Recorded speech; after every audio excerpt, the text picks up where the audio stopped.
I'd like to welcome you to this public meeting of the New York City Rent Guidelines Board. This is just one meeting in a series of public meetings and hearings to determine renewal lease adjustments for rent-stabilized housing units in New York City, with leases commencing or being renewed on or after October 1, 2017, and on or before September 30th, 2018. I will now take roll call. Please respond if present. Hillary Botín. Harvey Epstein. Shayla Garcia. Cecilia Hossa. David Reese. Helen Schaub is absent. Mary Seraphy. Scott Walsh. And Kathleen Roberts, I'm present. Let the record show that we have a quorum. The next meeting of this board will be a public hearing. In all, there will be 5 public hearings to comment on the proposed guidelines, and they will be held on the following dates, times, and locations. Monday, June 5th, public hearing at Jamaica Performing Arts Center, 153-10 Jamaica Avenue in Jamaica, Queens, from 5:30 to 8:30 p.m. with interpretation available in Spanish. Thursday, June 8th, at the in Manhattan at the Oberia D. Dempsey Multi-Service Center Auditorium at 127 West 127th Street from 5 p.m. to 8 p.m. Interpretation available in Spanish. Monday, June 12th, at the Bronx Museum of the Arts, Lower Gallery, 1040 Grand Concourse, Bronx, New York, from 5 p.m. to 8 p.m. Interpretation and simultaneous translation available in Spanish. Wednesday, June 14th, at the Alexander Hamilton U.S. Customs House, 1 Bowling Green in Manhattan, 2 p.m. to 8 p.m. with interpretation available in Spanish and Mandarin. And Monday, June 19th, at St. Francis College, Founders Hall, 180 Remsen Street in Brooklyn, from 5 p.m. to 8 p.m. with interpretation available in Spanish. Directions to these hearings can be found on our website, nycrgb.org, in the About Us section, meeting schedule. You can sign up to speak at these hearings by calling the Rent Guidelines Board offices at 212-669-7480, then press 0 to register. There are copies of our meeting schedule here today. The final vote will take place on June 27th, starting at 7 p.m. It will be held at Baruch College, Mason Hall, 17 Lexington Avenue, at the corner of 23rd Street in Manhattan. In your folder, you will find copies of the 2017 Housing Supply Report and changes to the rent-stabilized housing stock in New York City in 2016, both of which will be presented this morning. Copies of the reports are here today, and they will be posted on our website after the meeting. Also in your folder are 2 memos that were sent to members prior to this meeting, as well as submissions received from owners, tenants, and public officials commenting on the proposed guidelines.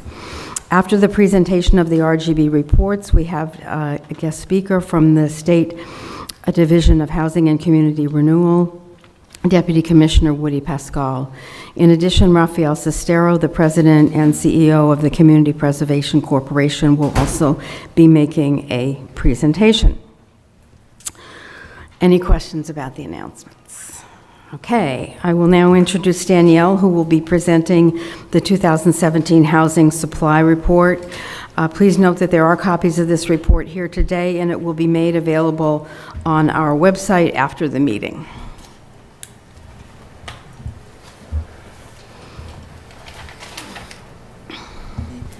Good morning, just waiting for the projector to warm up. Okay, good morning.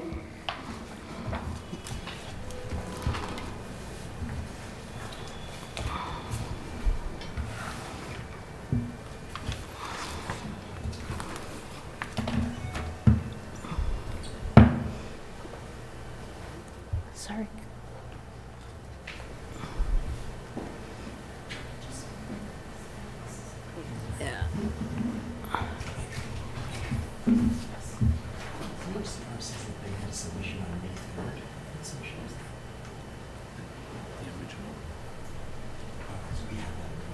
The rent stabilization law requires the Rent Guidelines Board to consider the overall supply of housing accommodations and overall vacancy rates.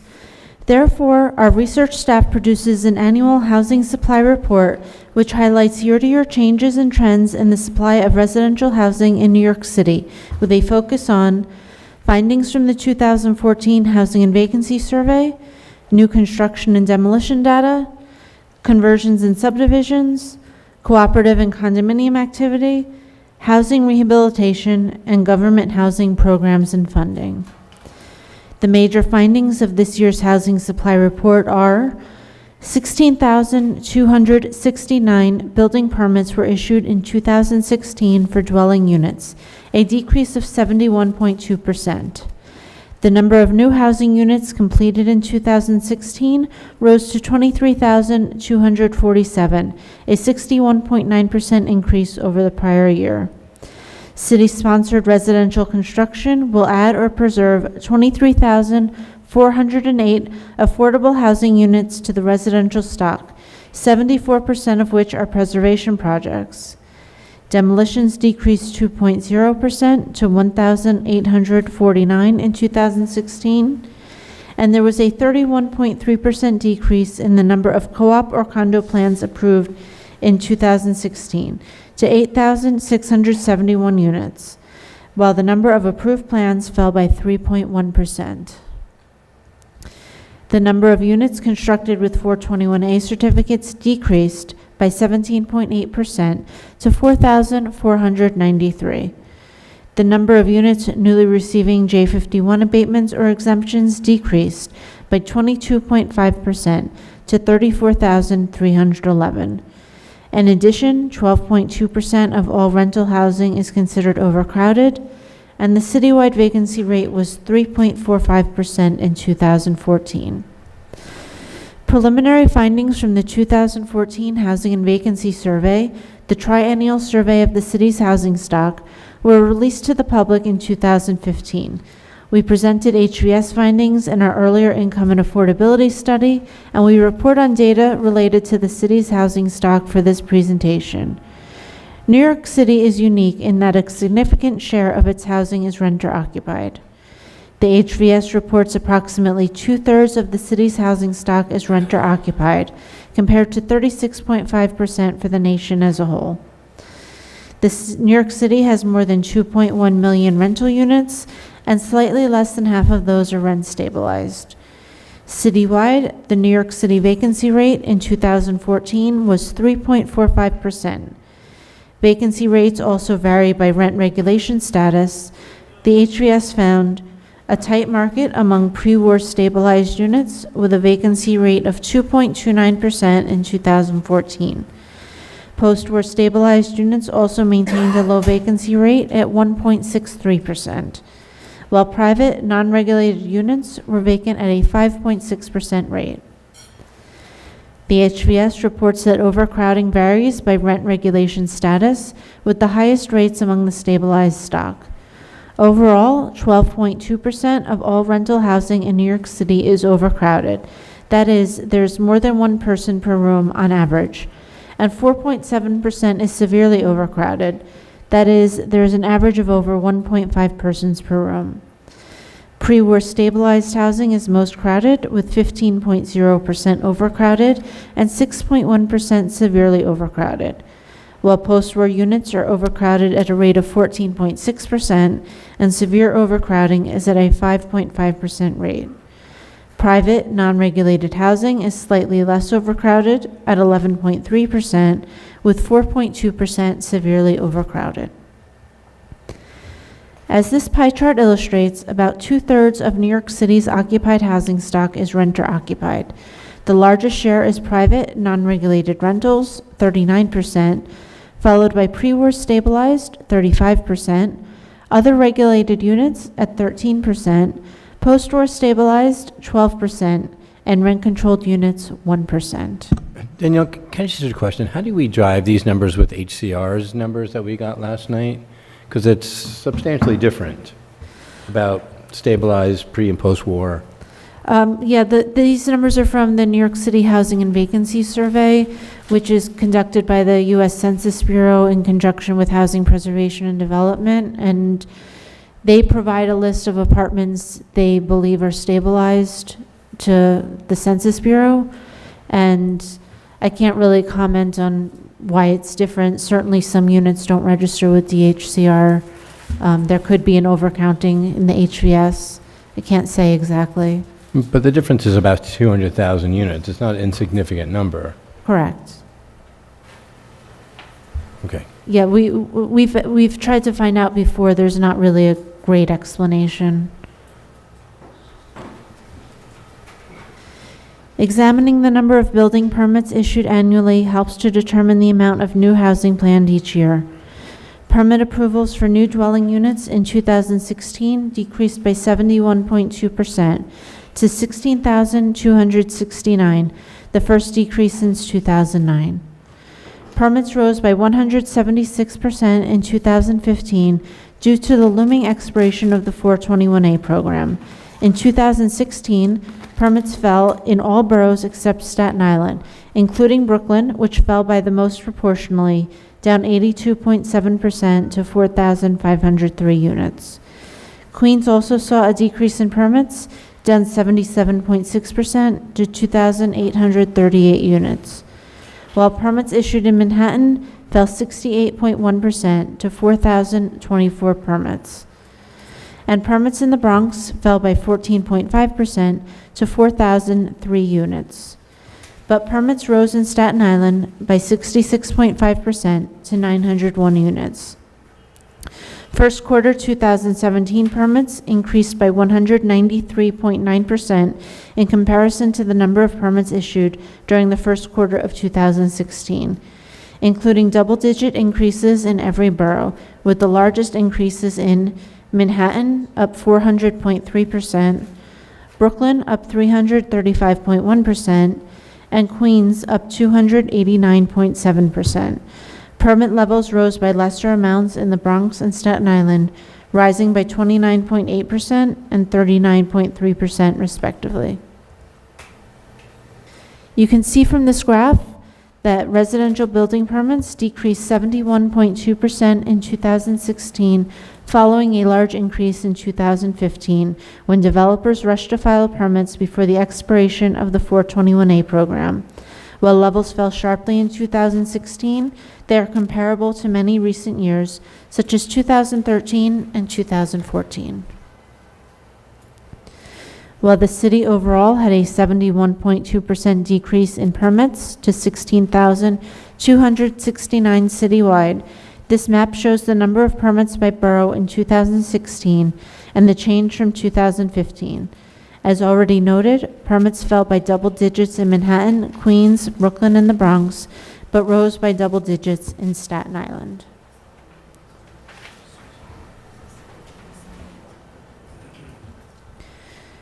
Permit data can also be analyzed more deeply by looking at the reported size of the buildings applying for permits. In 2016, a total of 1,552 buildings received permits, containing a total of 16,269 housing units. Citywide, 36.1% of these buildings were single-family, 30.7% were two-family, 8.9% were three- or four-family structures, and 24.3% were buildings with 5 or more units. As the graph illustrates, almost all building permits in Manhattan were for the largest buildings, while in Staten Island and Queens, virtually all permits were for either 1 or 2 family buildings. Building size was more evenly distributed in the Bronx and Brooklyn. Another way of measuring the level of housing creation is to look at the number of housing units annually completed in a given year, which in 2016 increased. In 2016, there were 23,247 new housing completions citywide, a 61.9% increase over the prior year. Increases were seen in all boroughs, including Manhattan, which rose by 131.1%, Staten Island, which rose by 126.1%, Brooklyn, which rose by 71.8%, Queens up 10.7%, and the Bronx up 5.7%. New housing is also created by various programs sponsored by the city's Department of Housing Preservation and Development and the Housing Development Corporation, through programs like the Multifamily Housing Rehabilitation Loan Program and the Mitchell-Lama Preservation Program, These agencies reported 23,408 housing starts in fiscal year 2016, 74% of which were rehabilitations or preservation, and an increase of 15.2% over fiscal year 2015. The 421A program is designed to encourage new construction of multifamily housing. Owners are exempt from paying additional real estate taxes on the increased value of the property due to the new construction. Depending on the iteration of the program, which periodically expires and is then renewed by the New York State Legislature, exemptions last for 10 to 35 years, and rental properties must abide by all rent regulations during benefits.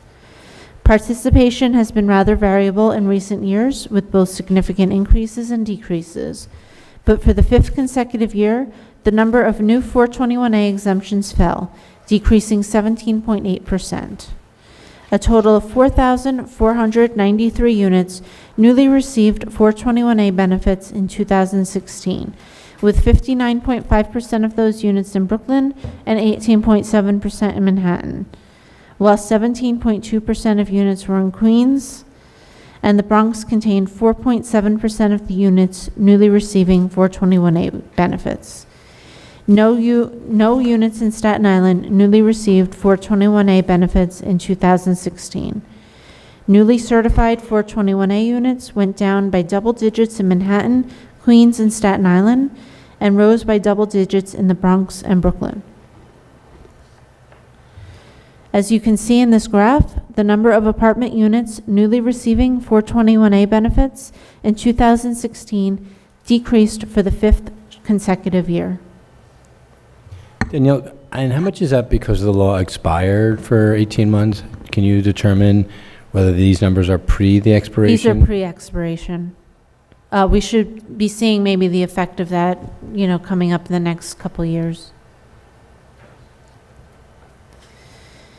To meet demand in the housing market, office buildings and manufacturing space are sometimes converted into residential housing, or a residential building is subdivided into additional units. A number of SRO building owners have filed to convert their buildings to other uses, such as tourist hotels. In 2016, 162 of these applications were accepted, down 3 applications from the 165 accepted during the prior year. More than 40% of New York City's owner-occupied housing is in the form of co-ops and condos. Construction of new co-ops and condos, which increase the supply of owner-occupied housing, and the conversion of rental housing to co-op or condo status, which reduces the supply of rental housing, have to be accepted by the Attorney General's office.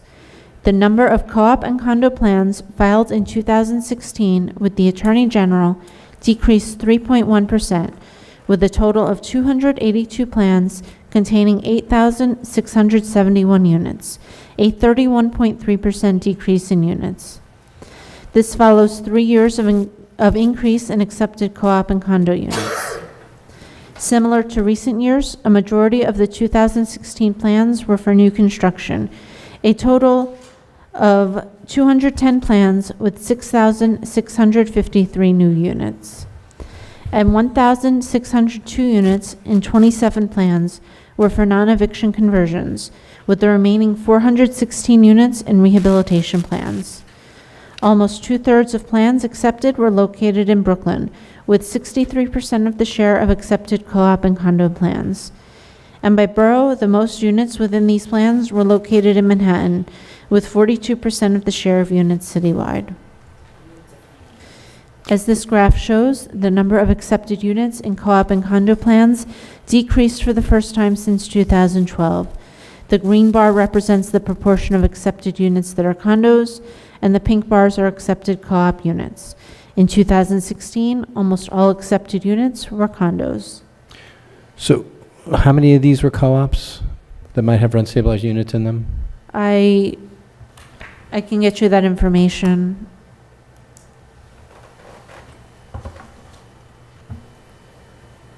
But Could you get us very, yeah, very few, like 1,000 maybe. it could be. Could you find out how many and then where they're located? I can, yeah. Thank you. You just want to know where the co-ops are located? Yeah, because the co-ops, the only ones are going to have rent-stabilized units in it, the condos. So you want the conversion? Yeah, Okay. unless, unlikely to, they have 421A, but so we're talking about such a small number. If they get 421A and they have the 20%. And also with the 421A, it would be interesting to figure out where they're located, the 421A units, and whether they The have, exact location? or you can, do you have it by zip code? What do you have it by? I have it by borough. Yeah, you don't have any more detailed data than borough? I don't. I can ask for it. I'm not sure how long it would take to get that information. You would want it ideally by zip code? I mean, a zip code or community board or some other marker that sees if they're being concentrated in certain neighborhoods? Just the rentals? 421A rentals? Okay. I will ask for it. Thanks. Sure. Another tax abatement and exemption program available to owners has been the J51 program. J51 was designed to encourage rehabilitation of residential units. As with the 421A program, J51 benefits are available to both rental as well as owner-occupied units. Eligible activities include MCIs, moderate or substantial rehabilitation, and conversion from non-residential use if substantial government assistance is provided. 34,311 units were newly approved for J51 benefits in 2016, a 22.5% decrease from the prior year. While citywide, the number of newly approved J51 units fell, at the borough level, they rose in the Bronx by 15.4%. In Brooklyn, Queens, and Manhattan, levels fell from between 32.1% and 37.3%. And in Staten Island, levels fell from 1,151 units to just 2. This chart shows the fluctuation in the number of housing units newly receiving J51 benefits since 1994. As you can see, levels decreased 22.5% in 2016. Another part of the city's housing stock are those buildings that the city has taken title to in the past for the non-payment of taxes. The city in recent years has developed new policies to deal with the non-payment of taxes, including anti-abandonment and third-party transfer programs. In the meantime, it continues to divest itself of the buildings it already owns, and since 1994 has reduced the number of vacant and occupied in-rem housing by at least 99.7%, leaving a total of just 125 units managed by the city at the end of fiscal year 2016, down from a peak of almost 100,000 units in 1986. This is a decrease of 70.2% over the prior fiscal year. The New York City Department of Buildings tracks the number of buildings which are demolished each year, which decreased in 2016 following 3 consecutive years of increase, falling 2.0% to 1,849 buildings. By borough, Queens had 35.4% of all buildings demolished in 2016, a rise of 7.0%. Brooklyn had a 34.7% share, a fall of 3.9%. Staten Island accounted for 12.7% of building demolitions, a fall of 11.7%. Manhattan had a 9.6% share, a fall of 20.9%. And the Bronx had the smallest share of buildings demolished, 7.5%, a rise of 19.8%. Danielle, is that information, can it be provided in terms of units or it's only in terms of buildings? No, they only have the buildings. Sure. So in conclusion, the number of building permits decreased by 71.2%, the first decrease since 2009, to 16,269 units, while housing units completed increased by 61.9% to 23,247 units. And the in-rem housing stock decreased, with just 125 units left in the city-managed stock. In addition, 31.3% less units were approved for co-ops and condos, and 17.8% less units were built with 421A tax incentives, while 22.5% less units were rehabilitated with J51 tax incentives. And demolitions decreased, falling by 2.0%. and the vacancy rate was 3.45%, less than the 5% legal threshold required for the continuation of rent stabilization. Thank you. If there are any questions? Let's find out. Danielle, just another question on the 421A. Your estimate of 69,000 units is just different than what HCR is telling us as well. It's like 75,000 units. Do you know why that's different? I'm sorry, what numbers for 421A? In the chart, oh, it's in the other chart, but it's on page 11. We talked about, and on the appendix 11, in the changes to the rent stabilized housing stock. He's in the changes report. Yeah, this isn't the change. I don't have, Brian is going to present that. Okay, okay, I'll ask him then. Okay. Do you have any kind of insights about kind of broader trends? So we saw the effect of 421A that kind of had this big impact. But I'm just trying to put the numbers in kind of more of a historical context. I don't really have a concrete question, but do you draw any conclusions about longer term trends? 3-5 years out. I'm really not like an expert in the field because we don't like deal with development really here. The permits in the first quarter of 2017 were up a lot. 421A has been renewed. It's going to be retroactive to January of 2016. So even though we had this expiration of 421A, there actually might not be any sort of decrease in the actual units in that program because you can go back retroactively and get the incentive. I think obviously there's a land supply problem, but we also now have these zoning changes like with the mandatory inclusionary housing where people can upzone and then maybe provide additional units that way in exchange for making them affordable, but it's a possible way to get more units. But there's obviously an issue with supply of land. Other questions for Danielle? No? Okay. Thank you very much, Danielle.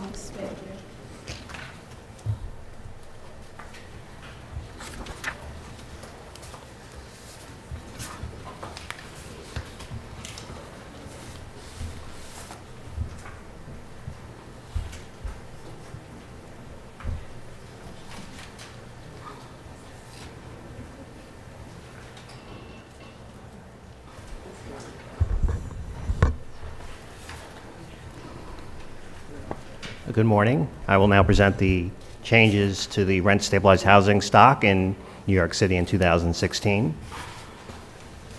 Rent regulation has been a fixture in New York City's housing market for over 7 decades. Although the laws that govern rent regulated housing have been substantially changed and or modified over time, including most recently the passage of the Rent Act of 2015. In addition to legislative changes, the existing laws allow for dynamic changes in the regulatory status of a significant portion of the rent-regulated housing stock in any given year. Units enter, exit, or change status within the regulatory system. This report is an update of previous studies done annually since 2003. These totals do not represent every unit that has been added or subtracted from the stabilized stock, but rather those that have been recorded or registered by various city and state agencies. They represent a floor or minimum count of the actual number of newly regulated and deregulated units in these years. So, Brian, just so I'm clear, if a city agency doesn't keep track of it, then you don't have that information. Like we've noticed, talked in the last year, and when the HPD came, that they don't have a good record of units that are in 421A. If they don't have a good record, you're saying you don't have good record. 420C. 421C. We subtracted those last year, yes. And 421A, they said they haven't really maintained that. There was a case of 1,800 units that weren't registered as 421A. You're getting these from city agencies. City and state. Yeah. Since newly constructed or substantially rehabilitated units are exempt from rent regulation, increases to the regulated housing stock are often a result of owners placing these new units under rent stabilization in exchange for tax benefits. Events that lead to the addition of stabilized units include the following. The Section 421A tax exemption program, J51 property tax exemption and abatement program, Mitchell-Lama buyouts, lofts converted to stabilized units, rent-controlled apartments converting to stabilization, and other additions. I'm sorry, Brian. Yes. The Mitchell-Lama buyout results in an increase in supply of rent stabilized. Just could you explain the mechanism? Right, Mitchell-Lama is not rent stabilized, but if they buy out of the program and they may become rent stabilized, so we consider them an addition to the stabilized stock. So it has some rent regulation under the Mitchell-Lama program. It doesn't have it under, well, it has a different form of rent regulation. But it's not our rent stabilized. Yes, the same thing with rent control. Rent control, when it becomes rent, if it leaves rent control and it becomes rent stabilized, if there's a vacancy, It increases the supply. Right? it increases our supply. This report is specifically about rent stabilized units. So you're saying depending on when the Mitchell-Lama was built, pre-71, post-71, it'll have impact? 74, I think. 74, sorry, you're right, 74, it'll impact whether Yes, it's- we're counting the ones that become rent stabilized. We're not counting the ones that do not. Now, tax exemption and abatement programs have a significant impact on the inventory of stabilized housing. Apartments newly created with the aid of these programs must typically remain rent stabilized for the duration of their benefits. In 20, I'm sorry, Brian. Back to that earlier Yes. point. So, in a way, if you think about rent-regulated stock generally, an increase in rent stabilization may reflect kind of no net increase in the rent-regulated stock. Do we have some number? Do we have some way of measuring the entirety of the rent-regulated stock, including rent control and Mitchell-Lama and anything else that might be? well, in the previous report, I think the Housing and Vacancy Survey does categorize apartments in different categories, including rent stabilization, rent control, other regulated, public housing, Mitchell-Lama. So the Housing and Vacancy Survey is probably your best bet to look at the entire universe of housing. Yeah, and to that, David, in the housing supply report on page 4, that table, graph there, rather, everything shaded in that red, other than the non-regulated, of some sort of control to it. Okay. So if adding those numbers up would give you a sense of all the regulated units that were counted by the HVS. And just for convenience, is that denominator including everything? Is that contained in the report somewhere? That number that contains everything, I don't think we put that number together in the report. We just talk about the stabilized numbers. Okay. We have a total number of housing units, and I believe the total number of rental units, but we don't add up all those regulated units together, but it would simply be adding the 27039, the 766, those four slices of the We don't pie. track year to year that denominator that includes all of the rent-regulated units. We don't have a chart that does that. No, we don't. I know it would be every 3 years, because of the HVS. I mean, we could gather that together if you'd like to see that. Thank you. Sure. In 2016, 4921 units were added to the stabilized stock through the 421A program, almost double the number from the prior year. The largest number of units were located in Brooklyn, 1975, followed by Manhattan, 1,548, Queens, 687, the Bronx, 607, and Staten Island, 104 units. And Brian, how many of those units, are part of the 20% affordable units? I know not every, because you're not in the exclusion zone, you may not have to put affordability aside, but some of these clearly are, right? I'm sorry, these are all rent-stabilized units. Yeah, but some of them are rent stabilized and some of them are rent stabilized at affordable levels. Like if you're a 421A, it's an 80-20, 20% of the units are affordable even though all 100% are rent regulated. How many of these units are the 20%? Well, I don't specifically have that account. If you look at the median rent for these, it's $3,270. That includes the market rate or the higher level of 421A apartments and the more affordable 20%. But I don't know what the count is. Is there a way to get that number? If it's 80-20, are all these buildings presumably 80-20? No, not all. Necessarily, yeah. Right. I don't know. That might be a question for HPD, perhaps.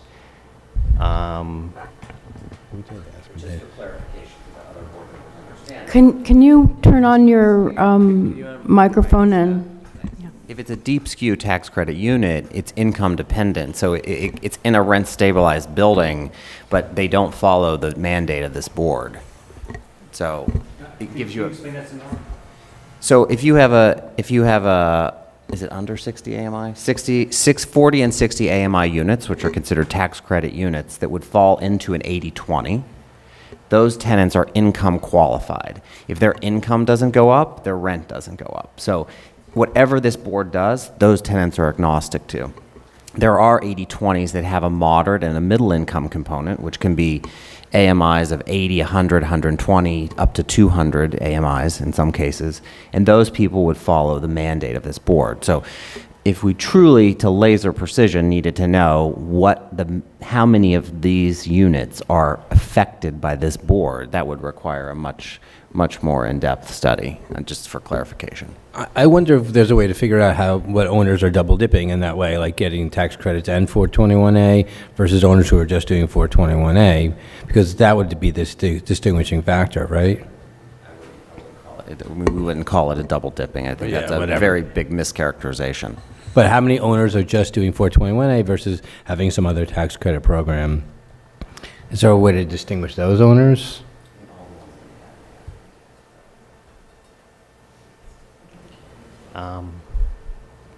Okay, I'm going to continue. Like I mentioned, the median legal rent of registered rent-stabilized apartments that are currently receiving 421A tax abatements in 2016 was $3,270. That was down 5% from the prior year. And this year, there were no J51 units newly receiving benefits that were added to the stabilized stock, and that was unchanged from the prior year. Other additions in 2016 include 716 Mitchell-Lama rental units were added to the stabilized stock this year compared to none the previous year. Lofts converted to stabilized status added 5 units, down from 18 the prior year. 377 units were decontrolled and became rent stabilized, up 40% from the prior year. And this year, for the first time, we obtained the number of additions to the stabilized stock through other tax incentive programs under Article 11, Article 14, and 15 of the Private Housing Finance Law, which added 787 units under Article 11 and 41 units under Articles 14 and 15, according to DHCR rent registration records. Summing up all these additions, there was a total of 6,847 units added to the stabilized stock in 2016, an increase of 144% from the 2,803 units added the prior year. Of these newly registered rent-stabilized apartments in 2016, the median legal registered rent was $2,750, up 27% from the $2,167 in the prior year. Examining the number of stabilized units added to the stock by borough, Brooklyn had the most additions with 2,898 units added, followed by Manhattan with 2,179, the Bronx with 897, Queens with 766, and Staten Island with 107 units.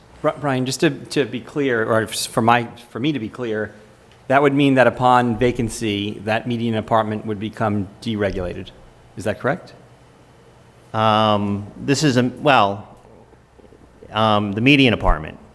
At 27 and change would I become... mean, yeah, I guess, it's obviously half the apartments are So below that level. at least half of the apartments would become deregulated upon vacancy, just on that point, on that... Not Regulatory. they're in- They have a regulatory agreement that will Yeah. go for 20 to 35 years, depending on the building. So, again, right outside the door, 8 Spruce Street, rent-stabilized building, has apartments way over $5,000 a month, rent-stabilized. They fluctuate with the determination of this board. So the 2770, what is it, 2750, 2775? 2750. Is really more relevant to the pre-war stock than it is the 421A. Thank you. We also break Could I just down. say- But I think that also depends on when the regulatory agreements expire, so someone in there, you could be right, that if there's a regulatory agreement, if it's a Mitchell-Lama, depending on what the situation is, that unit, once it becomes vacant above 2,700, would become deregulated. And it's hard to distinguish how many of these units we're talking about are Michelamas that have fallen into rent stabilization and then become deregulated versus what Scott's talking about, which is a unit that may be subject to other regulatory agreements that go for 25 or 35 years, whether tax credits or 421A. I don't think we're distinguishing those numbers here. And coming up in the next half of the report, we talk about the subtractions, so you can see how many leave.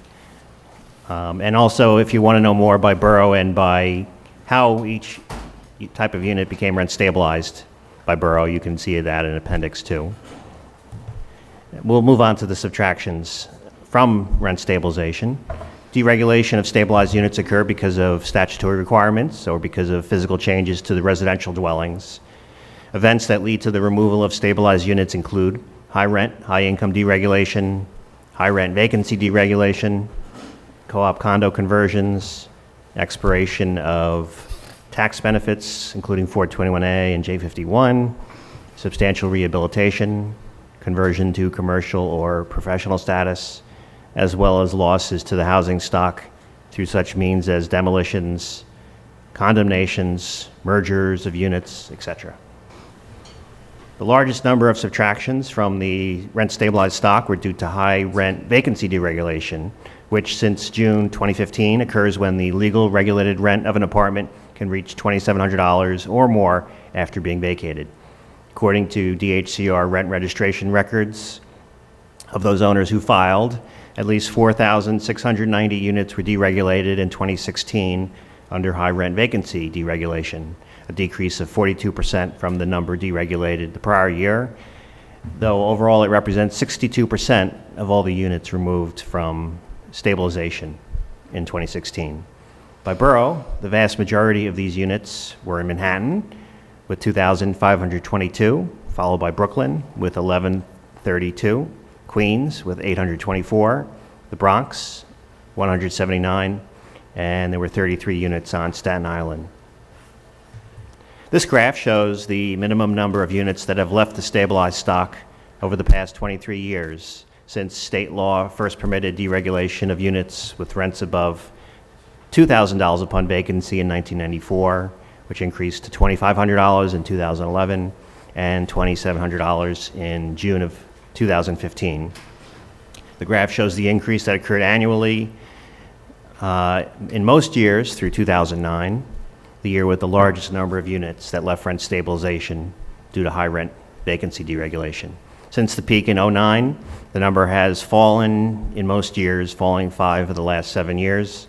Cumulatively, from 1994 to 2016, at least 152,147 units were registered with DHCR as being deregulated due to high rent vacancy deregulation.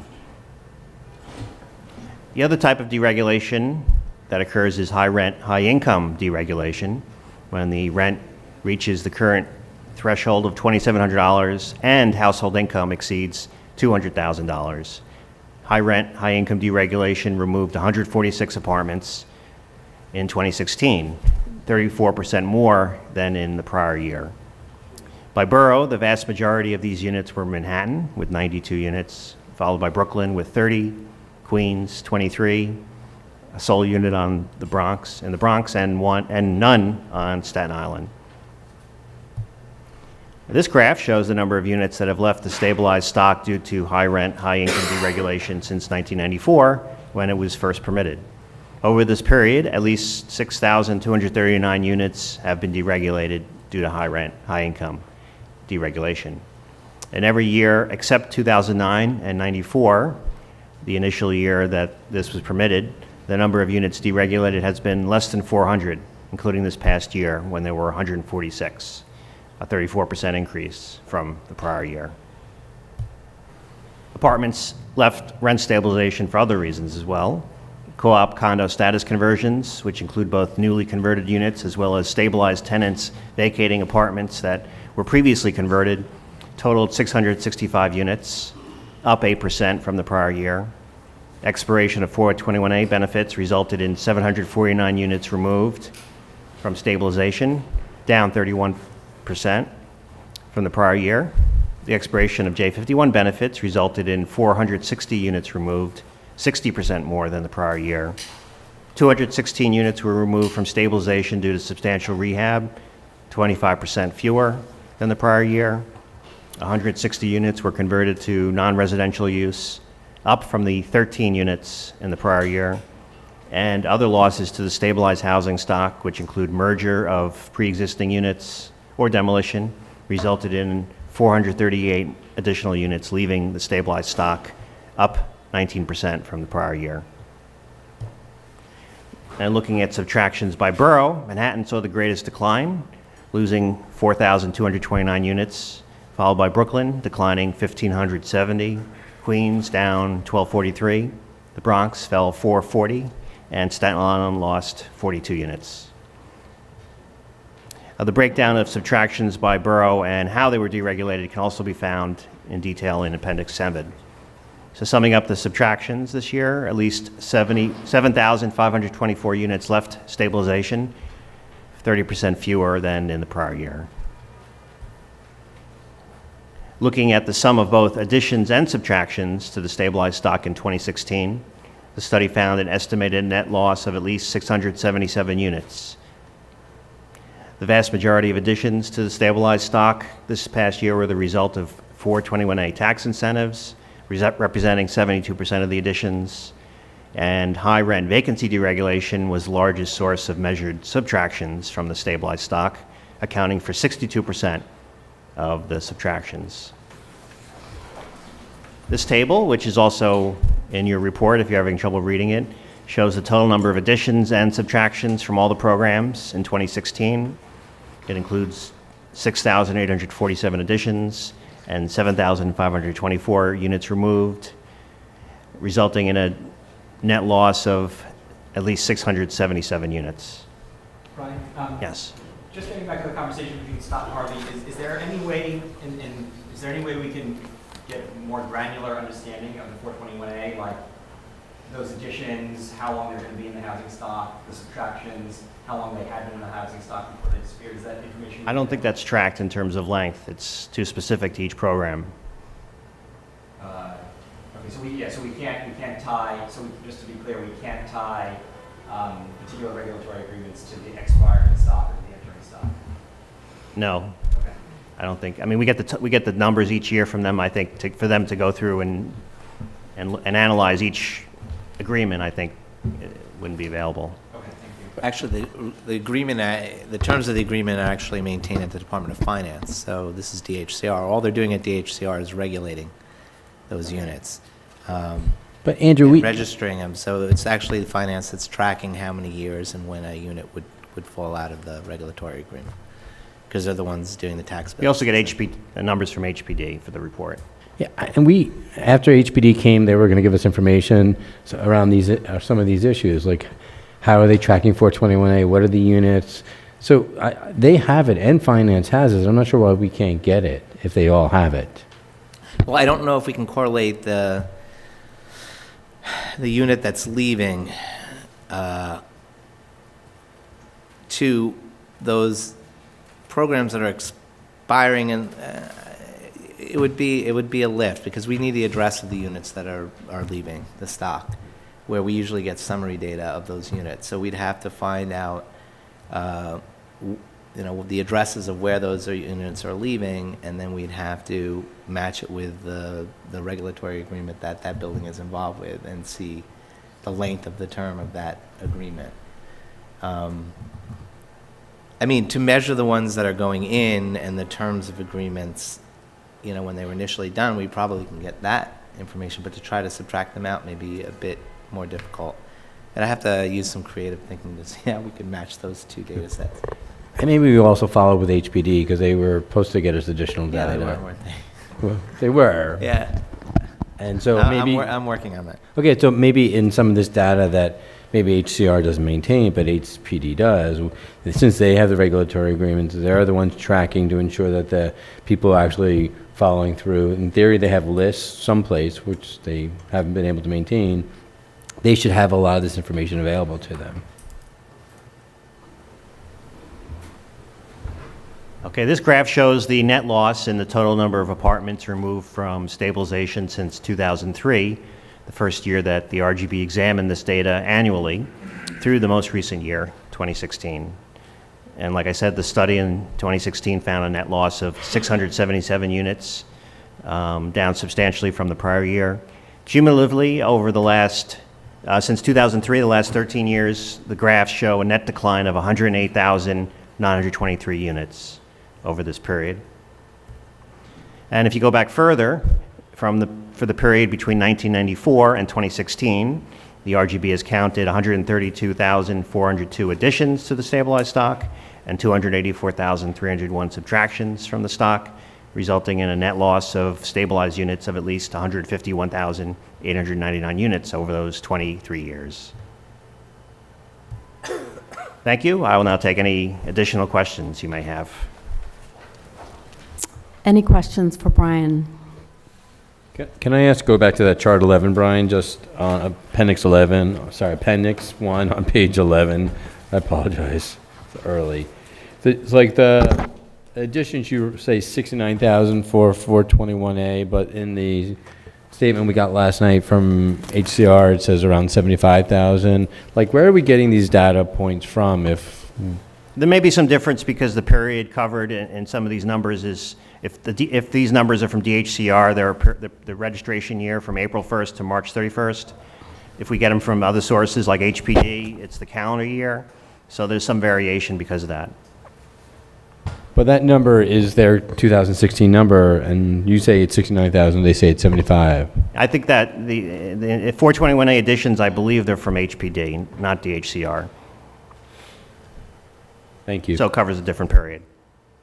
Brian, Well, and it may include units before 1994, although those regulatory unit agreements are coming to an end. But that may be some of the difference, because the 421A was around before although we do total it before then. Brian, I just want to ask a question similar to the one that I asked Danielle, which is, can you give us any context about the long-term trends? You know, and I guess my question about the 421A is like, how stable are these additions? What is the potential increase in subtractions over time? Could you give any longer-term overview from your familiarity with the data? Well, the overview, I mean, if you want to look at it, we go back to 1994. Some of the data, we don't have it year to year, but we have a general trend going back 23 years. I can't predict what's going to happen in the future. That's the best I can offer. Brian, can I ask you another question? You said that the rents, the median rents for rent-stabilized apartments increased by 27%. Wondering how you think that happened. How do we have a 27% increase? I mean, if it's based on a large number of 421A apartments, those rents are set based on, partially on, I guess, the asking rent. The initial rent, at least, is based on the going rent, so maybe that's increased. But other than that, it's a speculation. Yeah, I would point to that. I mean, in 2015, there were 15 421A units, and this year 4,921. That's significantly going to rise that initial, the units that are initially registering rents, because of there's significantly more 421A units. Yeah, I think that's probably the explanation. So my thought is maybe it's MCIs, because you see, if you look at the HCR data on MCIs, you see For huge- 421As? the change in the units, right? Medium rent for initially registered rents, stabilized apartments in Oh, 2016. you're talking about all stabilized apartments. Yeah. That's the initial rent, But that's the initial rent. Right. not- the newly registered rent-stabilized apartments. Right, so if people are doing building-wide improvements, or they're changing from rent control to rent stabilized, they're doing 421A, they're doing individual apartment improvements, they're doing MCIs. But it's a newly registered rent. That's the initial rent for a newly registered apartment. Right, for rent control to rent stabilized, it's initial rents, right, when you're... Right. So why would MCIs come into play if we're talking about newly registered? I'm talking about the number of units that are coming into the stock, including other... So if something's going from rent control to rent stabilized, it's coming in as an initial rent. Okay. So all these units, there's like this panoply of places where initial rents are coming higher because of the various opportunities for increases. You're talking about individual apartment improvements, I think, not MCIs. If it's a vacant apartment that's rent controlled, they probably do improvements and that raises the initial rent. But rent controlled to rent stabilization is actually a relatively small number of units in the universe of additions. Brian, I'm just trying to make sense of the long-term trends, 94 to the present, for additions and subtractions. Would it be accurate to characterize the main driver of additions to be 421A, and the main driver of subtractions would be high rent vacancy deregulation? Would that be kind of the two big long-term trends? I mean, the numbers are there. I believe that's the case. Yes. Thank you. Brian, just one more question, sorry. How accurate do you think this number is on page 15's chart 6 that says subtractions, this 285? I'm just wondering whether these numbers are, you're getting this from HPD, HCR? Numbers in Appendix 6 are entirely from the HCR registration data. These represent the units that have left the program for various reasons. I can't say how accurate it is if it's not recorded by DHCR.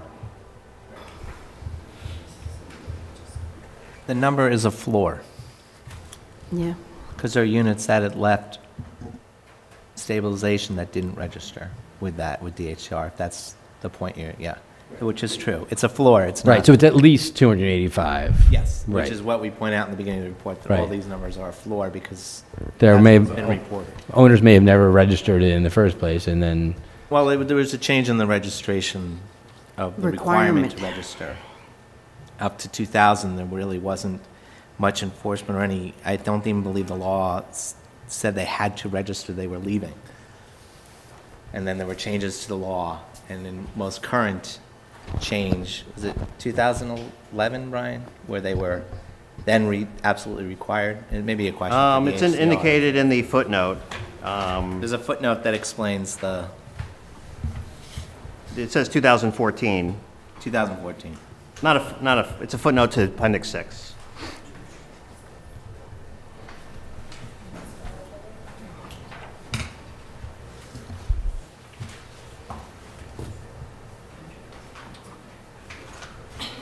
Any further questions for Brian? No, thank you, Brian. Thank you.